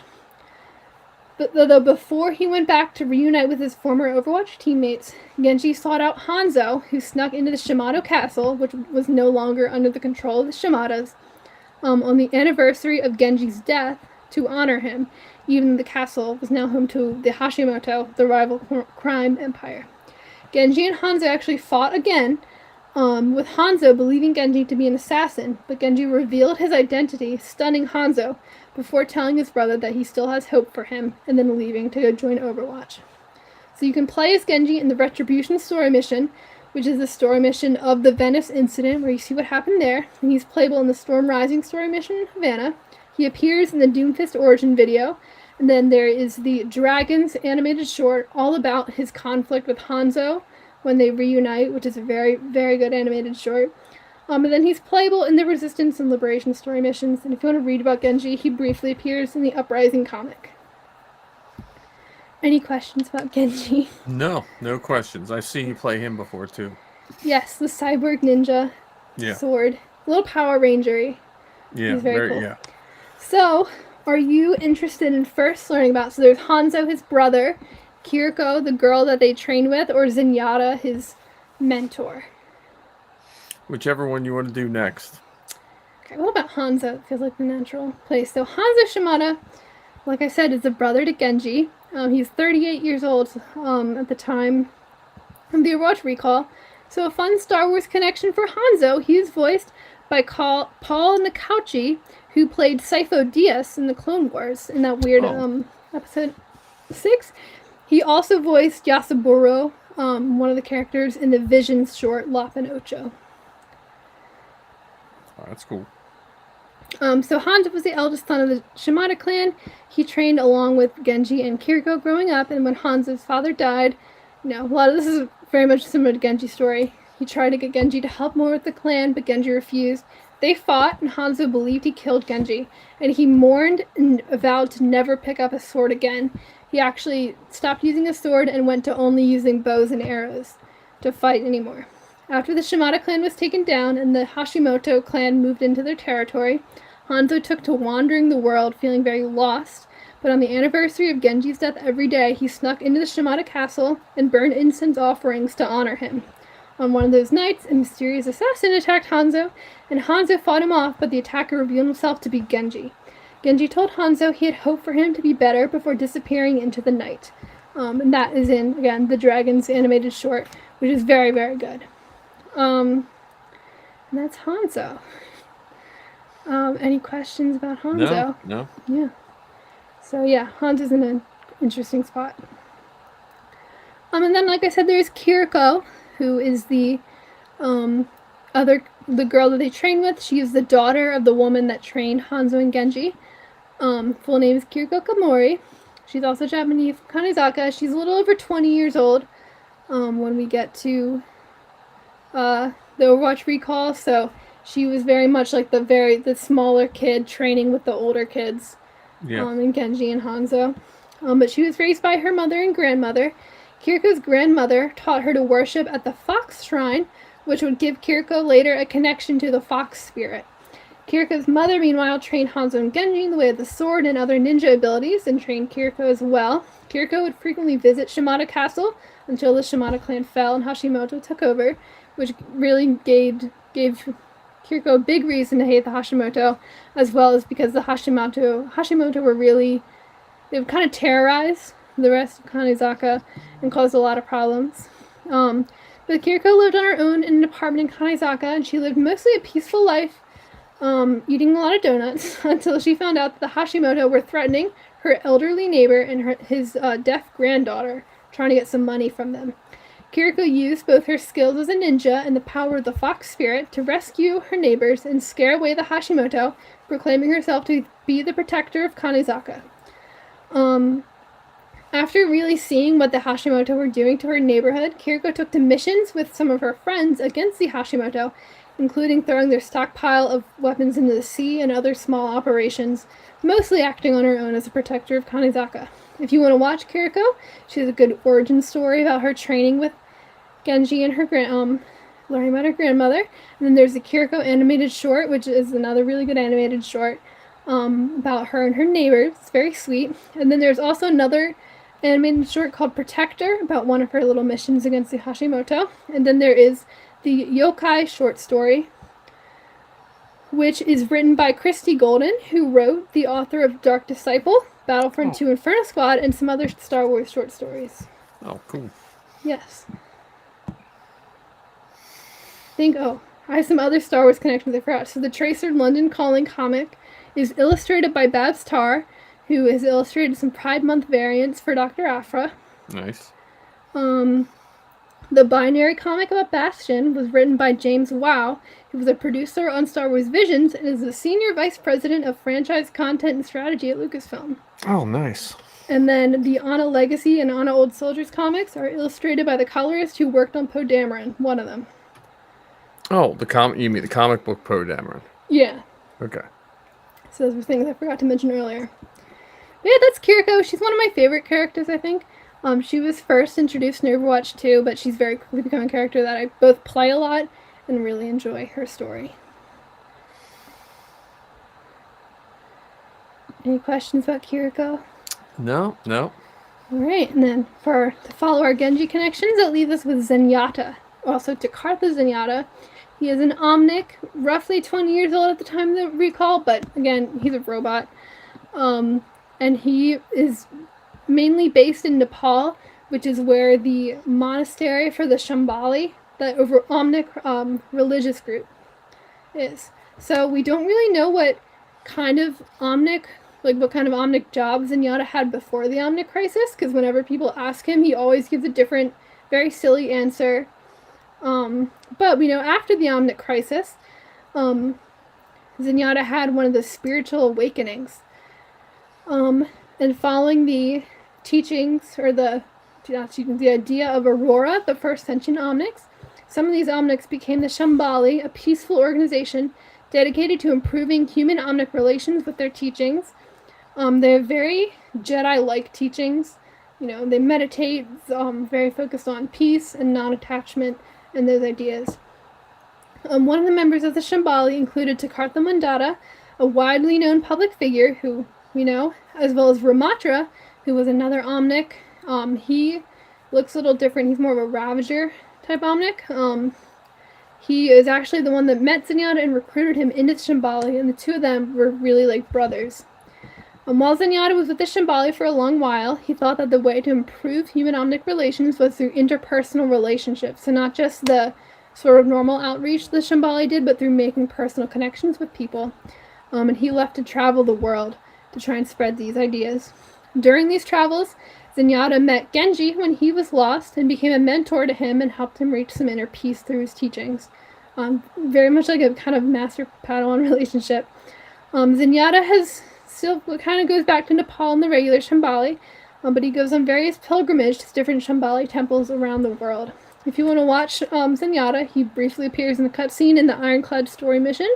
And if you want to read about Zenyatta, there's a really good short story called Stone by Stone, which is also written by Christy Golden. So yeah, that's Zenyatta. He actually floats around. He doesn't really walk very much. But yes, he's very focused on inner harmony and peace. He's definitely the closest thing I think Overwatch has to a Jedi in a way. Oh, okay. And I think the Shambhali are really interesting to me because they're robots, but they seem to have kind of access these magical powers, and are they're robots, but they're also very spiritual. And I think it's a fun idea. Yeah. Yeah. So, while we're talking about Zenyatta, we're also going to talk about Symmetra. Her name is Satya Vaswani, but she goes by Symmetra. She is from India. She's about 28 years old at the time of the Overwatch recall. So Symmetra, and I'll get to where she connects to Zenyatta in a minute. But Symmetra grew up in poverty, but found that dancing always eased her anxieties. After the Omnic Crisis, a new company called the Vishkar Corporation set out to begin rebuilding civilization in India. They used experimental hard light technology, which allowed architects to create infrastructure pretty much instantly. Satya was discovered to be one of the few that was capable of really using this technology to its full extent, and she was taken to an academy to study the technology and learn how to use it. She excelled at it and used her dancing to help her construct pieces, so she would kind of do things through dance. Vishkar went to Rio de Janeiro in Brazil when Vishkar was competing with the Calado to get the mayor's approval to rebuild their neighborhoods instead of the Brazilian companies. So the people were protesting the redevelopment, not wanting Vishkar to really step in, and because Vishkar is not a super athlete. It sounds good because we're trying to rebuild infrastructure, but they sort of evolve into something a bit more sinister and trying to take control.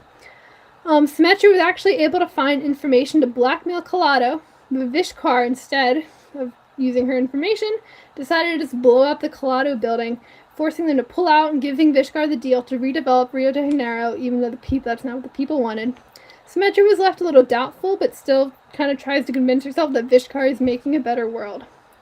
And her connection to Zenyatta is that she was once sent to a town to help repay them after Vishkar accidentally triggered a tremor that damaged the Shambhala temple and parts of that town. It was there that she met Zenyatta, who was on a local pilgrimage. Zenyatta taught her about the Shambhala and helped Symmetra to better understand the perspectives of different people outside of Vishkar, and to not just solely consider, because Symmetra is very logic and order oriented. And through these teachings, she used her light weaving technology to repair a damaged statue of Aurora, and left urging Vishkar to be more respectful of the wishes of people before they build places. So if you want to watch Symmetra, she appears in Lifeweaver's origin story video, but she doesn't have one of her own. And if you want to read about her, there's the Symmetra A Better World comic, and she is in the Stone by Stone short story, which is where she meets Zenyatta. See any questions about Symmetra? No. Alright, and then we're going down another rabbit hole here, and we'll loop back to Blackwatch. But while we're talking about some of these heroes, we have Lucio Correa dos Santos, so you can just call him Lucio. He's from Brazil. He's 26 years old at the time of the Overwatch recall. So he grew up in Rio de Janeiro playing hockey and football. His close-knit community was hit hard by the Omnic Crisis, and Lucio volunteered to do things like making sure everyone had a meal and giving children books to read. As Brazil was recovering, Lucio turned to music to help uplift his community's spirits. He became an underground DJ, performing everywhere from street corners, block parties, to underground shows. When the Vishkar Corporation came to redevelop parts of the city with Symmetra, they enforced rules to try and build an orderly society, including curfews, cracking down on what they considered to be lawless behavior, and exploiting people as a labor force. Lucio's father before this had invented sonic technology, and it was co-opted by Vishkar to keep people in line through big sonic weapons. Lucio stole back the technology and used it to fight against Vishkar. He became really like a freedom fighter, leading people in protests and fights against Vishkar enforcers. Lucio led the uprising that eventually forced Vishkar out of their neighborhoods, and his leadership quickly became a symbol for positive social change across the whole world. He also became a star, and his music was very popular. He went from performing locally to filling arenas worldwide overnight. He used his fame to promote social causes and support Brazil back home. So you can learn about Lucio in the Lucio Hero Origins and Abilities origin story video, and he is playable in the Resistance story mission and the Liberation story mission, and you can read about him. He kind of briefly appears in the Hero of Numbani novel. This is Lucio. He's a DJ. He uses musical powers for healing and weapons, and he goes around on like skates. Yeah, I was gonna say they look like skates on there. Yeah. Any questions about Lucio? No, I didn't realize there was this many characters. I thought there was like 6 characters. Oh, there's so many. So I'm gonna go next into Ilyari. She is the only Overwatch character without a direct connection to any other character. I connected her to Lucio because she's also South American. And this is Ilyari Quispe Ruiz. She's from Peru. And she's 18 years old. She's a new character. She's a very interesting story. She grew up training to be one of the Peruvian Inti warriors. It was a rigorous training, but she was a prodigy, and her mentors believed she would be the most powerful Inti warrior of all time. She worked harder and harder so she could live up to everyone's expectations.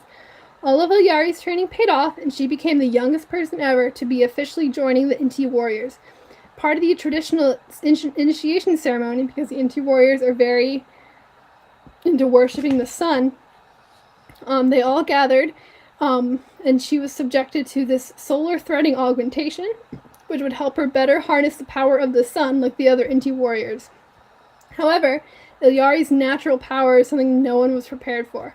Her body released a powerful wave of solar energy when the solar threading began, and it destroyed the entire chamber and killed every other Inti warrior, leaving Ilyari to be the last one. She was ridden with guilt and isolated herself, refusing anyone's sympathy and trying to figure out what she could have done differently. She continued her training on her own, even without the guidance of the other warriors. Over time, she realized she wanted to make up for what she'd done by fulfilling her position as the last Inti warrior, even if that meant facing the world alone. And you can learn more about her on watching the Ilyari origin story video. So yeah, that's Ilyari. She's, like I said, a new character, and the only one not directly connected to any other character, but still very interesting stuff for her. Any questions about Ilyari? No questions. Okay.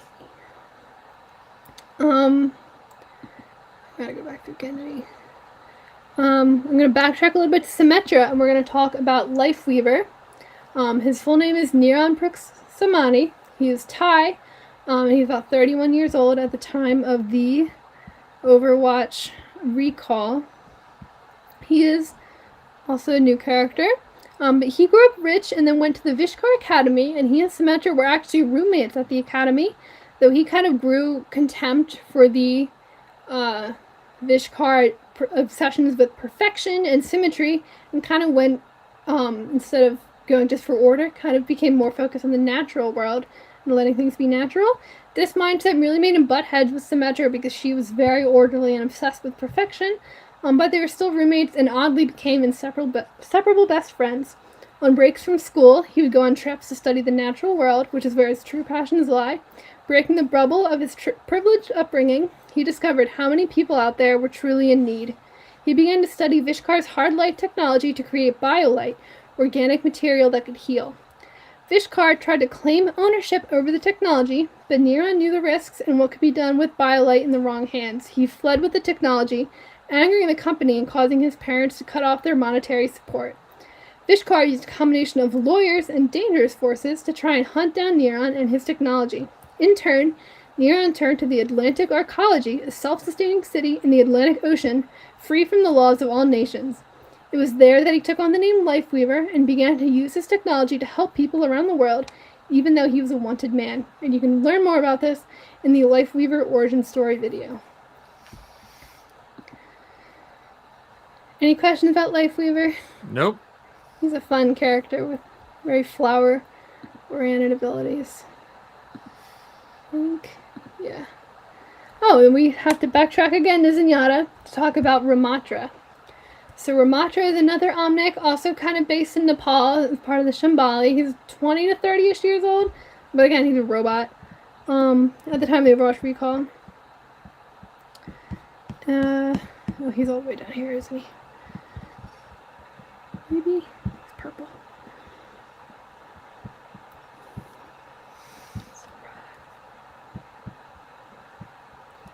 Oh man, there he is. So, Ramatra was built for combat during the awakening of the Omniums during the Omnic Crisis. So he was one of the Omnics that was built. I believe his model was called the Ravager. He was one of the Omnics that was built by the Anubis AI program. But following the war, he decided to discard all of his munitions, even the ones that were built into him. And so even though other Ravager model Omnics were mostly hunted down to near extinction, seeking purpose and community... Oh no... Seeking purpose and community, he became a peaceful monk of the Shambali, wanting to find coexistence with humans. He studied under Takartha Mandata and found a friend and brother in Zenyatta. However, as human Omnic tensions still remained high in most of the world, there's a lot of discrimination, and Omnics are being destroyed by humans as backlash against the Omnic crisis. Ramantra grew resentful, left the Shambali, and formed the violent Null Sector terrorist group, declaring war on the world. However, Null Sector was small in its infancy, and wasn't perceived as a real threat, so Ramantra began gathering allies and is in the process of building new Omnics for an army. Before an arrest by Overwatch, he met with Doomfist, the leader of Talon, who said he admired his work and offered an alliance between Null Sector and the Talon terrorist group. If you want to watch Ramantra, he has a Ramantra origin story video. He appears in a cutscene in the Retribution story mode, and he is a non-playable character in the Liberation story mode. And you can read Ramantra in the Ramantra Reflections short story. And I think Ramantra is another one. It's a very cool origin story video. Any questions about Ramantra? No. Okay. I think. Oh no. Oh, did I break my slideshow? Looks like I broke my slideshow. Give me 1 second. I think I miscalculated what order I would do this in.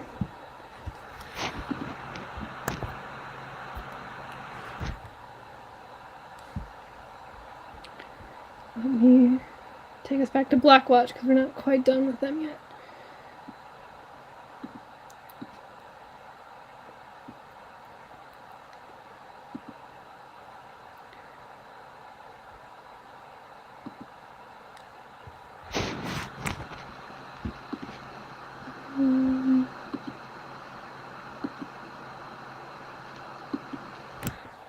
Sorry, I'm still learning Restream.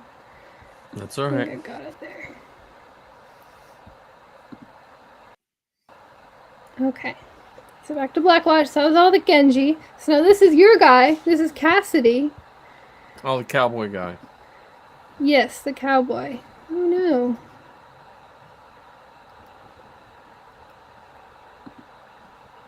Cassidy. So he was part of Blackwatch. His full name is Cole Cassidy. He's American from Santa Fe, New Mexico, and he is 37 years old at the time of the Overwatch recall. So a fun Star Wars connection. He is voiced by Matthew Mercer, who a lot of people know as the DM for Critical Role for the D&D show. But Matthew Mercer also voices Luke Skywalker in Battlefront 2 in the campaign and in the PvP modes. And I think he's done a few other small Star Wars voices. But Cassidy grew up on a farm, learning how to shoot from a young age. He left home and began drifting from one job to the next.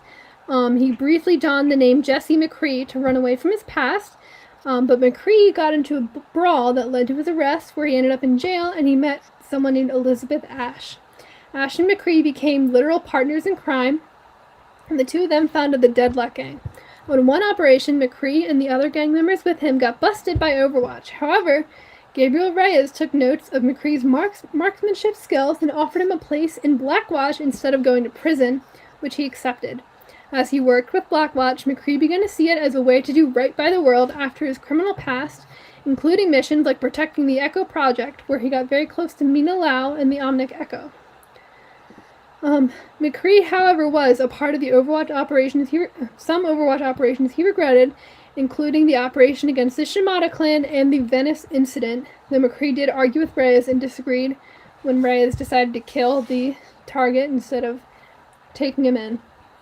After the fall of Overwatch, McCree, like many others of Overwatch, took to vigilantism against Talon and other threats to humans and Omnics alike. When Winston initiated the recall of Overwatch, McCree, instead of going straight to answer the call, took to recruiting some more members on his own for Overwatch's cause, including rescuing Echo's stasis pod from his former friends in the Deadlock Gang, including Ash. As he was recruiting people for Overwatch and trying to do more good in the world, he decided to go back to his real name, Cole Cassidy. If you want to watch Cassidy, he is a playable character in the Retribution story mode, which is the mission of the Venice incident. He appears in the reunion animated short about how he got Echo back from the Deadlock Gang. He's playable in the cutscene of the Resistance story mission and playable in the Liberation story mission. And if you want to read Cassidy, there's a novel about him and Ash called Deadlock Rebels. He is in the Retribution comic, the Train Hopper comic, and the New Blood comic. Any questions about No, he's the only one I remember. The cowboy. the cowboy? Yeah. He's another one you can see as a robot arm Yeah. there. A lot of people missing arms and stuff in this game. Well, we're also going to talk a little bit about Ash, and then her big companion back there is Bob. So she's also American. She's from Lead Rose Manor, Texas, and she is 39 years old at the time of the Overwatch recall. Fun Star Wars connection. She is voiced by Jennifer Hale, who plays Ayla Secura, Ryo Chuchi, and Lolo Purrs in Clone Wars, and also Ryo and Chuchi in The Bad Batch. And she is Valik in Resistance, one of the minor characters there. It's a little fun fact there. Ash grew up as a rich girl in Texas, her family being old money thanks to weapons manufacturing. Her parents paid little attention to her, and she was mostly raised by their Omnic butler, who's named Bob, B-O-B. It's an acronym. It stands for Big Omnic Butler. Bob. So Ash's parents traveled away a lot, and she always got into trouble, whether it was schoolyard fights or hacking into school systems, and she was frequently thrown in jail, but Bob was always able to use the family's money to bail her out. However, like all of the Omnics, Bob disappeared during the Omnic crisis, and Ash was afraid she'd never see him again. However, after the crisis, he came back, now more sentient, but he still remained Ash's close companion. Ash met Cassidy during a night in jail. She was bailed out, but afterwards decided she envied his carefree lifestyle. She met back up with him, and the two set out as partners in crime and founded the Deadlock Gang. Ash wasn't in on the operation that got busted by Overwatch, and she remained as Deadlock's leader and stayed in the world of crime. One of those crimes included taking down a train, knowing it was full of spoils from the military, including the Echo stasis pod, but Cassidy came and foiled the operation. Though he didn't turn her in, he only took the Echo Project pod, letting her keep everything else. Ash refused his deal and they fought, though Cassidy won, leaving her tied up with no spoils, and he stole her hover bike. If you want to watch Ash, there's the Ash origin story video and the reunion animated short, and you can read about her in the Deadlock Rebels novel. Any questions about Ash? Nope. Okay, so we are going to get a little bit into Cassidy's Overwatch recruiting activities after the recall. So first, there's Diva. She's the tank character I play the most. Her name is Hana Song, and she's South Korean from Busan. She's only 19 years old at the time of the Overwatch recall. She grew up playing video games from a young age, and she had a habit of working on and racing hoverbikes. She became a professional gamer with the gamertag Diva, streaming and winning world championships for Starfield, and quickly becoming an international celebrity by 19, even branching out into acting and promoting brands. When South Korea was struggling against the Guishan Omnics in the second Omnic crisis, after the Eastern Chinese Omnium reactivated, they created the Mecha, M-E-K-A squad, to defend the country. Originally, they were all drones, but the Omnics were too easily able to disrupt the drone networks. They then built several mechs for human pilots, and instead of drafting regular pilots, the South Korean army decided to draft professional gamers to pilot them because they found the mechs piloted with a very similar skill set to gaming. Hana was one such pilot, devoted and eager to defend her country, and she quickly became the star above the rest, and was the best pilot. During one attack on South Korea, the Mecha Squad was struggling when a group of new Overwatch heroes intervened to save them, including Cassidy, Farah, who we talked about earlier, and Zarya, who we'll talk about a little bit later, as well as Baptiste, who we'll talk about later. Cassidy spoke to the Mecha Squad commander, who sent Hana to join with them to the new Overwatch, much to her excitement, and Hana went off with them. If you want to watch Hana, you can watch the Shooting Star animated short, I think one of my personal favorite animated shorts, and she appears in cutscenes for the Resistance story mission, and she is playable in the Liberation story mission. If you want to read about Diva, she appears in the New Blood comics, which detail Cassidy's travels as he tries to recruit more people for Overwatch. Any questions about Diva? No. I think I saw that cutscene with her. Yeah, you might have. I think I've shown you some Yeah. of them. It's a very good one. I'll move my window around. Alright. Almost there are Blackwatch Heroes. Then we have Moira. Here's Dr. Moira O'Donoghue. She is Irish, and she's about 48 years old at the time of the Overwatch recall. Fun fact about Moira, she is voiced by Genevieve O'Reilly, who plays Mon Mothma in the prequels, Andor, Rebels. I think she's her voice in Clone Wars too. So, still short redhead, but otherwise a very different character from Mon Mothma. So Moira is a geneticist who's focused only on the evolutionary capabilities of humanity. She gained notoriety when she published a paper on a new way to alter DNA at a cellular level. Some people praised it for potential to cure diseases and increase human potential, while others found her methods for her paper unethical. Overwatch itself actually condemned her research. But while Overwatch, the organization, was publicly condemning her, Blackwatch in secret reached out to her. She was personally recruited by Gabriel Reyes, who believed she could help them advance their mission. She wasn't really well liked by most other members of the team, but Gabriel Reyes actually allowed her to experiment on him personally and give him superhuman abilities beyond what he already had as an American super soldier. Moira also took part in the mission that resulted in the Venice incident.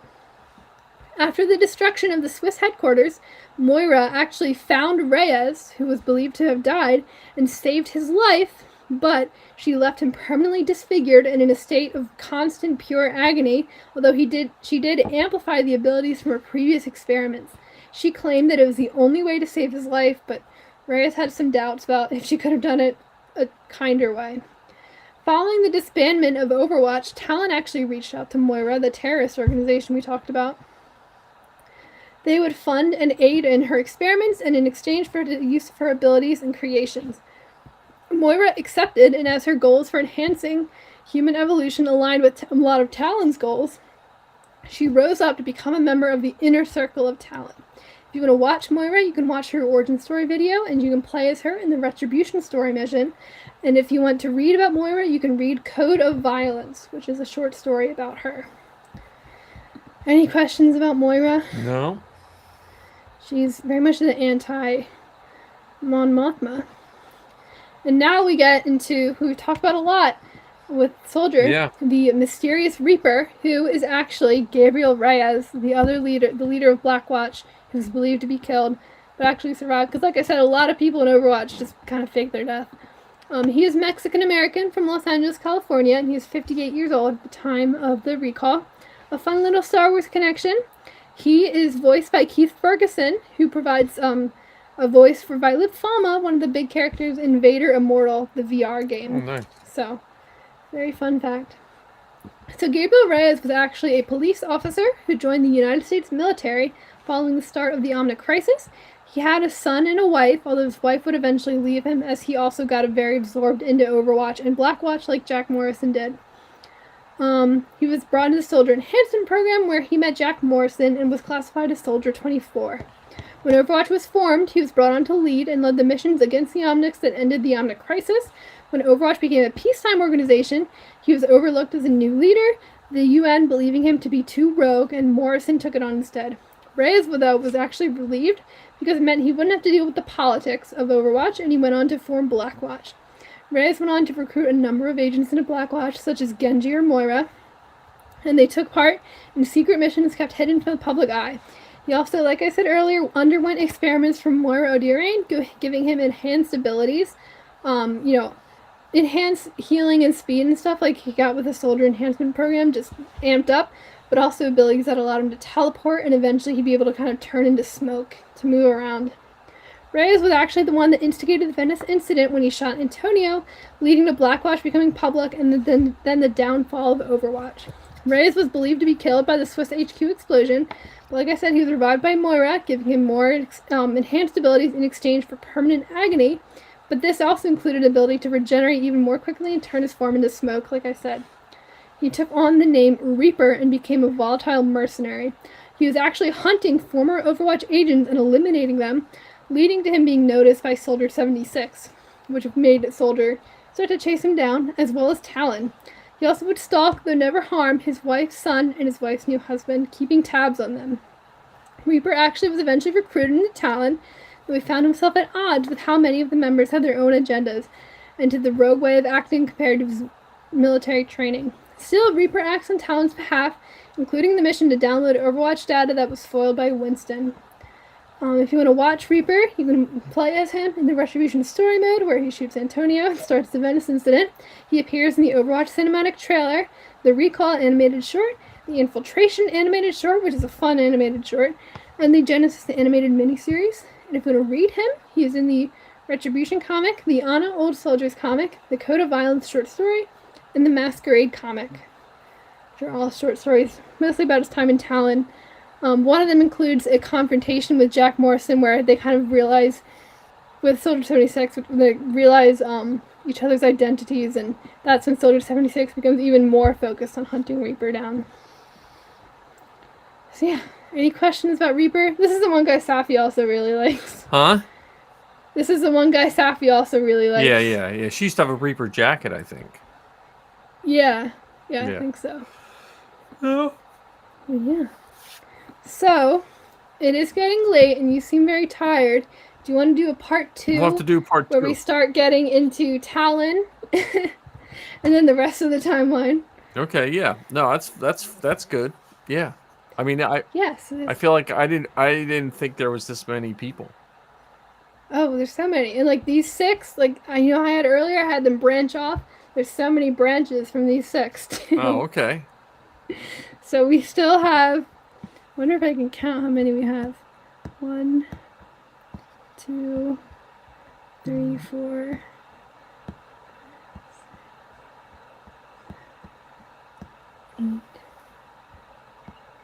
Right, well, we have 8 characters to go through, and then we have some more additions to the timeline in the future of Overwatch. All right, well, yeah. So maybe we'll do a part 2. Yeah. It'll probably be shorter, though, because this is 2 hours. I don't think I have 2 hours left. Yeah, well, that's fine. We can do part 2. Yeah, so we'll pick off from talking about Talon, this terrorist group who I've been mentioning a lot, but we haven't actually learned too much about them. So like Reaper and Moira are members of Talon, and then these are some other members, and they are interesting, and we'll get to talk about, because that kind of took us up to the Recall, which was where Overwatch 1 kicked off, and we'll get into more of what happens after the Recall as well, after we talk about Talon. So yeah, there's a lot of characters, and all the characters who have their slide who I've been talking about are all playable characters in the game also. Okay. Yeah, you have to make a chart. Yeah, there's a lot. A chart of all the characters and where to find their info or something. Yeah, there's a lot going on. I could definitely do that. Yeah, so if anyone wants to ever talk about anything Overwatch, I'm always there. Like I said, I'm pretty knowledgeable about the lore. And the nice thing about Overwatch lore-wise is, like, yeah, there's a lot of it, but it's not, so, some video games, you have to get through, like, a 60 hours of gameplay to kind of get all the story. For Overwatch, because it's an online PvP game, most of the story is supplemental material. There are some story missions that you can play, and they come out with more every once in a while. But a lot of the lore is in comics and short stories and animated animation, all of which are currently available for free online. The only things that aren't free online are, there's a couple novels. There's Sojourn, Deadlock Rebels, and Hero of Numbani, I think, are the only novels currently. Cool. So, yeah. So we'll talk more. Maybe I'll show you some of the animated shorts I talked about. Yeah. In the meantime, we'll do a part 2. Thank you so much, everyone, for watching. If you want to find Star Wars Geek Girl stuff, you can go to StarWarsGeekGirl.com. We have a monthly poll right now where we want to figure out what everyone's most excited for in Star Wars for 2024. And I've been posting some articles just today. While it was Super Bowl, it was also National Make a Friend Day. So I posted an article about that relating to Star Wars. We're on Twitter at SWGeekGirl, on Instagram and at SWGeekGirl, on Facebook as Star Wars Geek Girl. And then if you're just looking for me personally, I'm on Instagram at Spectre_5, on TikTok at Spectre_5, and on Twitter is at Zoika, though I'm definitely more active on TikTok, I think, than any of the other ones. All right. And do you have your outro to put in? I do, but do you want to talk about where people can find you? They can find me at Mike Hinton or Hinton Star Wars Family or the Inflatable Falcon every Wednesday night. on this same YouTube. You can tell I'm new to Restream because I meant to put this ticker at the bottom. Oh yeah, yeah, after yeah. we did our intro. Yeah. And I forgot, so I'll remember next time. All right. I think.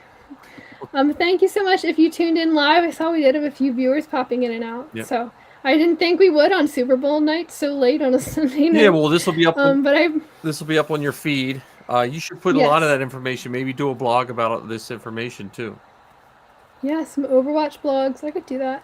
So yeah, a lot of information. We'll talk about it some more. Like I said, I'm always down to talk about Overwatch. I'm always down to play Overwatch. So yeah, I'm very excited to talk more Overwatch. But thank you so much for everyone if you tuned in live or if you're watching on YouTube or listening, just audio, which means you missed my slides, but that's okay. So yeah, thank you so much for watching, everybody. I really appreciate it, and have a good night. Good night.